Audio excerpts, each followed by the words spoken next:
Monde réel, monde virtuel, où se trouve la frontière? À travers les smartphones, les tablettes, les ordinateurs, les télévisions, les écrans petits, grands, géants, nous vivons dans un monde habité par l'image. L'image en mouvement, c'est l'objet unique, c'est l'objet multiple du premier festival Movimenta.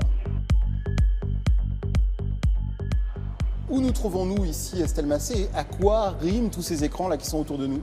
Alors on a la chance que le 109, qui est un pôle des cultures contemporaines, un lieu nouveau à Nice, ait accepté d'accueillir ce défi de monter une exposition pour accueillir les artistes qui concourent pour le prix de la jeune création, le premier prix Movimenta.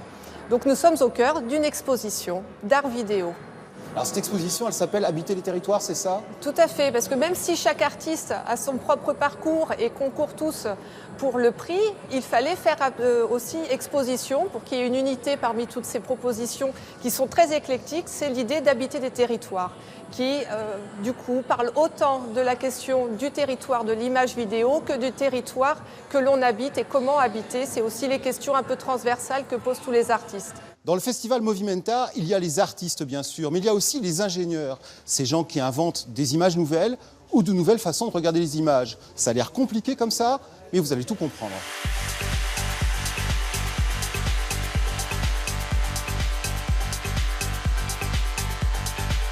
Étienne Mathé, vous êtes ingénieur de formation et vous êtes un spécialiste du vidéo mapping. Qu'est-ce que c'est le vidéo mapping? Alors le vidéo mapping, en fait, c'est une technique de vidéoprojection sur volume, façade de bâtiment, décors pour du spectacle. Voilà, l'idée c'est de créer des décors immersifs et de véhiculer de l'émotion, de faire voyager le spectateur. Vous pouvez projeter des images sur à peu près n'importe quel support? Alors aujourd'hui, les utilisations de EVM, c'est plutôt sur des décors géométriques, comme on peut voir par exemple sur les triangles derrière moi. On peut projeter sur des choses plus organiques, par exemple des plantes, sur des courbes, voilà, on peut projeter sur des corps, enfin tout est possible. Mais... Faites-nous une petite démonstration, okay. Ça va peut-être plus simple, montrez-nous. Alors je vous montre, en fait le processus de création, donc on va partir plutôt sur, hop, là, des triangles très simples. En fait on peut voir que j'ai reconstitué, triangle par triangle, la structure, et en fait on peut voir sur le point du milieu, je suis capable de déplacer ces points pour justement les ajuster parfaitement sur les triangles réels. Et ensuite, une fois que j'ai reconstitué triangle par triangle ma structure, je vais pouvoir déclencher des animations. Hop. Et en fait, c'est le logiciel qui va générer automatiquement ces visuels. Marianne Roméo, c'est la première édition du festival Movimenta. Présentez-nous un peu ce nouveau venu sur la scène culturelle niçoise. Eh bien, c'est un festival atypique. Voilà ce qu'on peut dire, c'est qu'il est construit d'une façon décalée, qui ne ressemble pas aux autres événements, sur plusieurs temporalités pour toucher des publics très distincts qu'on espère réunir avec ce projet. Concrètement, les gens qui vont découvrir Movimenta, ils vont voir quoi ? Eh bien, des images dans toutes leurs formes, sur la façade du TNN, dans des imageries monumentales, des œuvres d'art qui sont projetées à grande échelle, à échelle urbaine, à l'échelle de la ville, avec une technologie de haut niveau.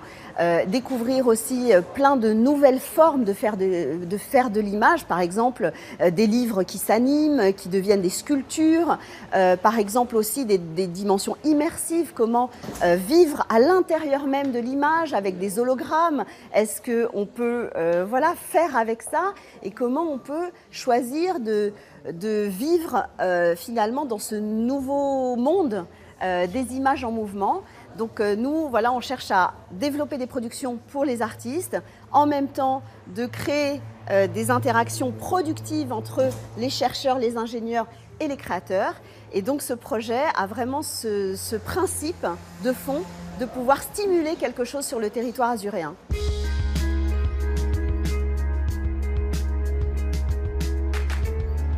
En fait, ça part d'une superposition de beaucoup de temporalités photographiques. On a photographié un même point de vue, un même lieu, la ville de Beyrouth, qui est notre ville, chaque fois en essayant de capturer différentes temporalités, en utilisant des vitesses d'obturation différentes et qu'on a accumulées et superposées comme des effets de calque, avec même des vidéos. Et petit à petit, on passe d'un calque à un autre, il y en a à peu près une cinquantaine, où on va passer d'une temporalité à une autre. Khalil Jorrej, vous êtes à la fois cinéaste, vidéaste, plasticien, vous organisez des performances, des installations. Est-ce que c'est ça être un artiste au XXIe siècle, c'est-à-dire être un homme orchestre, un artiste multimédia? En tout cas, c'est comme ça que nous, on se voit plus comme des chercheurs, c'est-à-dire qu'il y a tout d'un coup quelque chose qui nous concerne dans tous les sens du terme et qui va nous pousser à réfléchir. On ne connaît pas la forme a priori, c'est presque le matériau lui-même qui va nous pousser à travailler aussi bien dans une forme qu'une autre, d'une forme vers une autre, et donc on se sent beaucoup plus libre. C'est peut-être ça, c'est d'avoir l'impression qu'on peut inventer les conditions de production de notre travail. Movimenta, c'est un festival éclaté en une vingtaine de lieux différents. C'est riche, c'est passionnant, mais on peut s'y perdre. Dans ce cas, pas de panique, vous téléchargez l'appli Movimenta sur votre smartphone, vous cliquez sur la bonne icône, et là, évidemment, c'est l'image qui vous guidera.